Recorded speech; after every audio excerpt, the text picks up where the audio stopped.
ഒരു കഥ കേട്ടാലോ?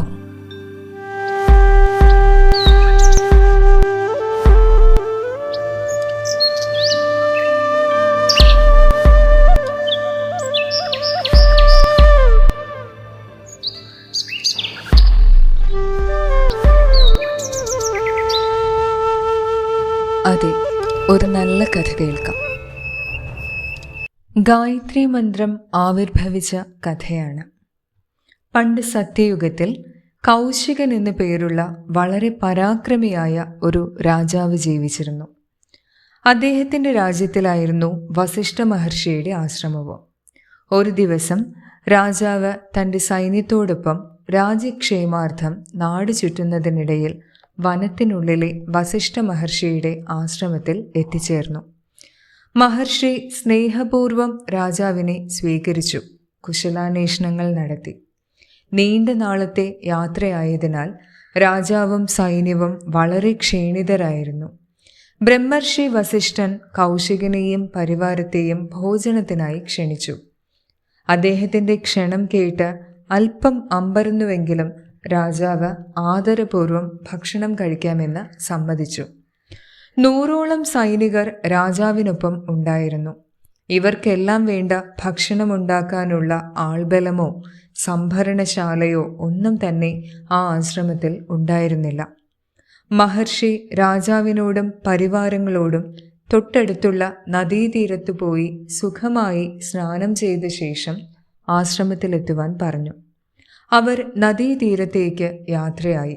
സ്നാനാനന്തരം തിരികെ എത്തിയ കൗശികനും സൈന്യത്തിനും അതിവിശിഷ്ടമായ ഭോജനം തയ്യാറായിട്ടുണ്ടായിരുന്നു. ഏവർക്കും യഥേഷ്ടം കഴിക്കുവാൻ വേണ്ടത്ര ഭക്ഷണം കണ്ട് രാജാവ് അത്ഭുതസ്തബ്ധനായി. വിഭവസമൃദ്ധമായ സദ്യയ്ക്ക് ശേഷം അത്ഭുതവും സന്തോഷവും നിറഞ്ഞ രാജാവ് വസിഷ്ഠനരികിലെത്തി. എന്താണ് ഇതിനു പിന്നിലെ രഹസ്യമെന്ന് അദ്ദേഹം ബ്രഹ്മർഷിയോട് ആരാഞ്ഞു. പാലാഴി മഥനവേളയിൽ ഉയർന്നു വന്ന ദിവ്യഗോവായ കാമധേനുവിൻ്റെ മകൾ നന്ദിനി എന്ന ഗോവിനെ ദേവന്മാർ തനിക്ക് സമ്മാനിച്ചിട്ടുണ്ടെന്നും ദിവ്യസിദ്ധിയുള്ള നന്ദിനിയോട് താൻ എന്താവശ്യപ്പെട്ടാലും ലഭിക്കുമെന്നും വസിഷ്ഠൻ ഉത്തരമേകി. ഇത് കേട്ട് കൗശികന്റെ കൗതുകമേറി. ഇത്രയും ദിവ്യത്വമുള്ള ആ പശുവിനെ തനിക്ക് കാണുവാൻ ആഗ്രഹമുണ്ടെന്ന് രാജാവ് അറിയിച്ചു.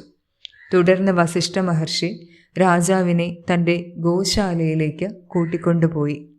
സകല ഐശ്വര്യദായിനിയായി നിൽക്കുന്ന നന്ദിനി ഗോവിനെ കണ്ട മാത്രയിൽ തന്നെ കൗശികന്റെ മനസ്സിൽ അതിനെ എങ്ങനെയും തൻ്റെ കൊട്ടാരത്തിലെത്തിക്കണമെന്ന ദുശ്ചിന്തയുദിച്ചു. രാജാവ് വസിഷ്ഠനോട് പറഞ്ഞു, അല്ലയോ ഋഷിവര്യ, അങ്ങിവിടെ ലോക കല്യാണത്തിനായി വേണ്ട കാര്യങ്ങൾ ആചരിച്ച് മഹാതപസ്വിയായി കഴിയുകയാണ്. അങ്ങേക്ക് ഈ സ്വർഗീയ മൃഗത്തിൻ്റെ യാതൊരു ആവശ്യവുമില്ലല്ലോ. അവിടത്തേക്ക് എന്താവശ്യവും ഉടനടി നിറവേറ്റുവാൻ വേണ്ട ഏർപ്പാടുകൾ മടങ്ങുന്ന വഴി ഞാൻ ചെയ്യുന്നുണ്ട്. നന്ദിനി ഗോവിനെ എന്നോടൊപ്പം കൊട്ടാരത്തിലേക്ക് അയക്കണം. അവൾ കൊട്ടാരത്തിൽ വസിക്കുന്നതാണ് നല്ലത്. നമ്മുടെ രാജ്യത്തിൻ്റെ അഭിവൃദ്ധി അവളുടെ സാന്നിധ്യത്താൽ അനുദിനമുയരും. വസിഷ്ഠൻ പ്രതിവചിച്ചു, മഹാരാജാവേ, അങ്ങ് പറഞ്ഞത് വാസ്തവമാണ്. എനിക്കിവിടെ വലിയ ആവശ്യങ്ങളില്ല. എന്നാൽ ഇത് ദേവന്മാർ സ്നേഹപൂർവം എനിക്കായി നൽകിയ സമ്മാനമാണ്. അതുകൊണ്ട് തന്നെ അവളെ കൈമാറ്റം ചെയ്യുക സാധ്യമല്ല. ആശ്രമാന്തരീക്ഷത്തിൽ വളരെ സന്തോഷവതിയായാണ് നന്ദിനി കഴിയുന്നത്. അങ്ങ് മറ്റൊന്നും ധരിക്കരുത്. വസിഷ്ഠന്റെ പ്രതികരണം രാജാവിനെ അസ്വസ്ഥനാക്കി. അദ്ദേഹം അനുനയപൂർവ്വം പല കാര്യങ്ങൾ പറഞ്ഞ് ഗോവിനെ കൈക്കലാക്കാൻ ശ്രമിച്ചുവെങ്കിലും അതൊന്നും ഫലം കണ്ടില്ല. ഒടുവിൽ കുപിതനായ രാജാവ് തൻ്റെ സൈനികരോട് ബലാത്കാരമായി നന്ദിനി ഗോവിനെ പിടിച്ചുകെട്ടി രാജ്യത്തിലേക്ക് എത്തിക്കാൻ ആജ്ഞാപിച്ചു. രാജാവിൻ്റെ പ്രവൃത്തി കണ്ട വസിഷ്ഠൻ നന്ദിനിയോട് സൈനികരോട് മല്ലിടാനും പ്രതിരോധിക്കുവാനുമായി കരുത്തരായ സൈനികരെ ആവശ്യപ്പെട്ടു. അടുത്ത നിമിഷം ആയുധധാരികളായ സൈന്യം പ്രത്യക്ഷമായി. വളരെ അനായാസം അവർ രാജാവിൻ്റെ സൈന്യത്തെ തോൽപ്പിച്ചു. വസിഷ്ഠന്റെ തപശക്തി ക്ഷാത്രശക്തിയേക്കാളും ശ്രേഷ്ഠമാണെന്ന് തിരിച്ചറിഞ്ഞ കൗശികൻ ഉഗ്രതപസ്സിനായി ഇറങ്ങിപ്പുറപ്പെട്ടു. ഭഗവാൻ ശിവനെ പ്രീതിപ്പെടുത്തി വരം നേടി വസിഷ്ഠനെ അടിയറവ് പറയിക്കുക എന്നതായിരുന്നു കൗശികന്റെ ലക്ഷ്യം. വൃക്ഷാസനത്തിൽ നിന്നുകൊണ്ട് ചുറ്റും കിട്ടുന്ന ഫലമൂലാദികൾ മാത്രം ഭക്ഷിച്ച സദാ നമശിവായ ചൊല്ലി അദ്ദേഹം തപസ്സനുഷ്ഠിച്ചു. 100 കണക്കിന് വർഷങ്ങൾ നീണ്ടുപോയ കൗശികന്റെ ഉഗ്ര തപസ്സിൽ സംപ്രീതനായ മഹാദേവൻ അദ്ദേഹത്തിന് മുന്നിൽ പ്രത്യക്ഷനായി. പ്രപഞ്ചത്തിലുള്ള എല്ലാ ശക്തികളും നൽകി അനുഗ്രഹിക്കണമെന്നതായിരുന്നു കൗശികന്റെ ആവശ്യം. ഭഗവാൻ പരമേശ്വരൻ കൗശികന് സകല ശക്തികളും നൽകി അനുഗ്രഹിച്ചു. അനന്തരം വായുവിൻ്റെ ശക്തി ഉപയോഗിച്ച് നിമിഷ നേരം കൊണ്ട് കൗശികൻ വസിഷ്ഠന്റെ ആശ്രമത്തിലെത്തി. താൻ അപമാനിതനായ അന്തരീക്ഷത്തിലെത്തിയപ്പോൾ ആ ഓർമ്മകൾ കാരണം കുപിതനായ കൗശികൻ അഗ്നിയുടെ ശക്തി ഉപയോഗിച്ച് ആ ആശ്രമം അഗ്നിക്കിരയാക്കി. ആശ്രമത്തിലുള്ള മൃഗങ്ങളെല്ലാം തീയിൽപ്പെട്ടു. വസിഷ്ഠ മഹർഷി കൗശികന് മുന്നിലെത്തി. ഹേ രാജാവേ, എന്തൊരു പാപപ്രവൃത്തിയാണ് നിന്റെ ഭാഗത്തു നിന്ന് സംഭവിച്ചത്. വിശന്ന് തളർന്നെത്തിയ നിനക്കും സേവകർക്കും ഞങ്ങൾ ഭക്ഷണം നൽകി. അതിനുള്ള നന്ദി പ്രകടിപ്പിച്ചതാണോ ഇതിലൂടെ? ഇത് ചോദിക്കുമ്പോഴും വസിഷ്ഠന്റെ മുഖത്തു നിന്നും ശാന്തത മാഞ്ഞിരുന്നില്ല. കൗശികൻ പ്രതിവചിച്ചു, ശിവശക്തി നിറഞ്ഞിരിക്കുന്ന എനിക്ക് പ്രപഞ്ചത്തിലുള്ള സകല ശക്തികളും സ്വന്തമാണ്. അതിനെ എതിരിടാൻ, എന്നെ വധിക്കുവാൻ നിങ്ങൾക്ക് സാധിക്കുകയില്ല. എൻ്റെ കോപം നേരിടാൻ തയ്യാറായിക്കൊള്ളൂ. തുടർന്ന് കൗശികൻ 2 കൈകളും ആകാശത്തേക്കുയർത്തി. അഗ്നിശക്തി അവിടെ സംജാതമായി. അതിനെ വസിഷ്ഠന് നേരെ തിരിച്ചുവിട്ടപ്പോൾ മഹർഷി ഉടൻ തന്നെ തൻ്റെ യോഗദണ്ഡ് നീട്ടിപ്പിടിച്ചു. നിമിഷ നേരം കൊണ്ട് അഗ്നിശക്തി ഒരു പൊട്ടുപോലെ ചുരുങ്ങി യോഗദണ്ഡിൻ്റെ ഉള്ളിലേക്ക് അപ്രത്യക്ഷമായി. കൗശികന്റെ കോപം വർദ്ധിച്ചു. ജലശക്തി ആവാഹിച്ച് അദ്ദേഹം വസിഷ്ഠന് നേരെ പ്രയോഗിച്ചു. എന്നാൽ ആ ശക്തിയെയും വസിഷ്ഠൻ അനായാസം യോഗദണ്ഡിലേക്ക് ആവാഹിച്ചു. ഈ വിധം പല ശക്തികൾ പ്രയോഗിച്ചുവെങ്കിലും അതൊന്നും ഫലവത്തായില്ല. കോപം സഹിക്കാനാകാതെ കൗശികൻ സർവവിനാശകാരിയായ ബ്രഹ്മാസ്ത്രം പ്രയോഗിക്കുവാനുള്ള മന്ത്രം മനസ്സിൽ ധ്യാനിച്ചു. കൗശികന്റെ നെറ്റിയിൽ നിന്നും ബ്രഹ്മാസ്ത്ര ശക്തി പ്രവഹിക്കുവാൻ തുടങ്ങി. അതിൻ്റെ ശക്തിയാൽ എങ്ങും ചൂട് പരക്കാൻ തുടങ്ങി. വസിഷ്ഠന്റെ ശരീരം കുറുകുവാൻ തുടങ്ങി. അദ്ദേഹം യോഗദണ്ഡ് മുന്നോട്ട് നീട്ടി. വസിഷ്ഠന്റെ തപശക്തിയാൽ ബ്രഹ്മാസ്ത്രത്തിൽ നിന്നുള്ള ശക്തി ശാന്തമായി യോഗദണ്ഡിലേക്ക് ആവാഹിക്കപ്പെട്ടു. ഈ കാഴ്ച കണ്ട് കൗശികൻ സ്തബ്ധനായി. താൻ ചെയ്ത അപരാധങ്ങളെക്കുറിച്ച് രാജാവ് ബോധവാനായി. അദ്ദേഹം ക്രോധമുപേക്ഷിച്ച് പശ്ചാത്താപ വിവശനായി വസിഷ്ഠനോട് മാപ്പപേക്ഷിച്ചു.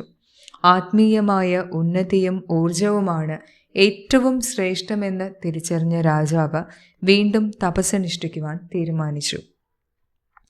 ഭക്ഷണവും നിദ്രയും ഉപേക്ഷിച്ച് വർഷങ്ങൾ നീണ്ട കഠിനമായ തപസ്സിലൂടെ കൗശികൻ ബ്രഹ്മദേവനെ പ്രീതിപ്പെടുത്തി. ബ്രഹ്മദേവന് മുന്നിൽ ഭക്തിപൂർവം തൊഴുതു നിന്ന രാജാവിനോട് ഇന്നു മുതൽ നീ രാജർഷിയായിരിക്കുമെന്ന് ബ്രഹ്മദേവൻ അനുഗ്രഹിച്ചു. ബ്രഹ്മദേവൻ അപ്രത്യക്ഷനായപ്പോൾ കൗശികൻ ആലോചിക്കുവാൻ തുടങ്ങി. എന്തുകൊണ്ടാണ് എനിക്ക് ബ്രഹ്മർഷി പദവി ലഭിക്കാത്തത്? അതിനുള്ള യോഗ്യത എനിക്കില്ലേ? കൗശികൻ സ്വാധ്യായം തുടർന്നു. എന്താകാം കാരണമെന്ന് ആഴത്തിൽ ചിന്തിച്ചുകൊണ്ടിരുന്നപ്പോൾ അവിടെ ഒരു ചില്ലയിൽ ഒരു പക്ഷി പറന്നു വന്നിരുന്ന് ചിലയ്ക്കാൻ തുടങ്ങി. ഇത് കൗശികന്റെ ശ്രദ്ധയെ വ്യതിചലിപ്പിച്ചു. ക്രോധത്തോടെ കൗശികൻ ആ പക്ഷിയെ ശപിച്ചു. ആ നിമിഷം അദ്ദേഹത്തിന് തിരിച്ചറിവ് ലഭിച്ചു. ഈശ്വരൻ എന്നിൽ കടാക്ഷിച്ചുവെങ്കിലും ഇപ്പോഴും ഞാൻ ക്രോധം എന്ന ദുർവികാരത്തിന് അടിമയാണ്. ഇത് തന്നെയാണ് എനിക്കെതിരായി പ്രവർത്തിച്ചുകൊണ്ടിരിക്കുന്നത്. എന്തുകൊണ്ടാണ് തനിക്ക് ക്രോധമുണ്ടാകുന്നതെന്ന ചോദ്യത്തിന് ഉത്തരം കണ്ടെത്തുവാൻ കൗശികൻ അഗാധമായ ധ്യാനത്തിലേർപ്പെട്ടു. താൻ ആഗ്രഹങ്ങളാൽ ബന്ധിതനാണെന്ന സത്യം അദ്ദേഹം തിരിച്ചറിഞ്ഞു. സകലതും പുറമെ ഉപേക്ഷിച്ചുവെങ്കിലും തനിക്ക് പലതിനോടുമുള്ള ആസക്തി മാറിയിട്ടില്ലെന്ന് കൗശികൻ മനസ്സിലാക്കി. സൃഷ്ടികളോടുള്ള സ്നേഹം മാറി പൂർണ്ണമായും സൃഷ്ടികർത്താവിനെ സ്നേഹിക്കുവാനുള്ള വഴി എന്തെന്ന് കൗശികൻ ആലോചിക്കാൻ ആരംഭിച്ചു. അതിനുള്ള ഉത്തരം അവിടെ അശരീരിയായി മുഴങ്ങി. സേവയിലൂടെ എന്നെ അന്വേഷിക്കുക, സ്നേഹത്തിലൂടെ എന്നെ സേവിക്കുക. കൗശികൻ വീണ്ടും ധ്യാനത്തിൽ മുഴുകി.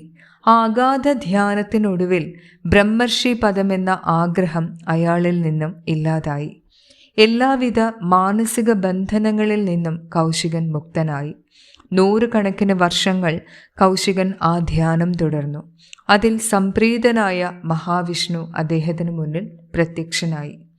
ഇന്നു മുതൽ നീ ബ്രഹ്മർഷി വിശ്വാമിത്രൻ എന്നറിയപ്പെടും. നിന്റെ വാക്കുകൾ ദൈവികേച്ഛ പ്രതിഫലിപ്പിക്കുന്നതായിരിക്കും. വിശ്വത്തിൻ്റെ മുഴുവൻ സുഹൃത്തായ നിനക്ക് ആത്മീയമായ അനേകം ദിവ്യാനുഭവങ്ങൾ പ്രാപ്തമാകും. ലോക നന്മയ്ക്കായുള്ള ധ്യാനവൃത്തികളിൽ ഏർപ്പെടുക. ഉന്നതമായ ബോധപരിവർത്തനം ലഭിച്ച വിശ്വാമിത്രൻ നൂറ്റാണ്ടുകൾ നീണ്ട ധ്യാനവൃത്തികളിൽ മുഴുകി. ഒരു വേള അദ്ദേഹം ധ്യാനിച്ചിരിക്കുമ്പോൾ വലത് കാതിലേക്ക് അതിദയനീയമായ ഒരു വിലാപം കേട്ടു. ദുരിതത്തിലാണ്ട മനുഷ്യരാശിയുടെ മുഴുവൻ രോദനമായിരുന്നു അത്. നേർത്ത് ആ ശബ്ദം മാറിപ്പോവുകയും ശബ്ദം വഴിപിരിഞ്ഞ് 24 അക്ഷരങ്ങളുള്ള മന്ത്രസംയോഗം അദ്ദേഹത്തിൻ്റെ ആന്തരിക ചക്ഷുസിൽ തെളിയുകയും ചെയ്തു. ആ മന്ത്രം ചൊല്ലിയപ്പോൾ അദ്ദേഹത്തിൻ്റെ ഉള്ളിൽ ലോകത്തിൻ്റെ വ്യവസ്ഥ കാരണം അനുഭവിച്ചു കൊണ്ടിരുന്ന പല മാനസിക വിഷമതകളും ദൂരീകരിക്കപ്പെട്ടു. അങ്ങനെ ലോക നന്മയ്ക്ക് വിശ്വാമിത്ര മഹർഷി ധ്യാനത്തിലൂടെ ദർശിച്ച മനുഷ്യരാശിയുടെ മന്ത്രമാണ് ഗായത്രി. ഗായത്രി മന്ത്രത്തിൻ്റെ കഥ എല്ലാവർക്കും ഇഷ്ടമായില്ലേ? ഇഷ്ടപ്പെട്ടുവെങ്കിൽ തീർച്ചയായും ശ്രീ ഋഷിയുടെ ചാനൽ സബ്സ്ക്രൈബ് ചെയ്യുക. നിങ്ങളുടെ സുഹൃത്തുക്കൾക്ക് ഈ കഥ ഷെയർ ചെയ്യുക. മറ്റൊരു കഥയുമായി എത്തുന്നത് വരെ ഏവർക്കും സ്നേഹപൂർവ്വം നമസ്കാരം.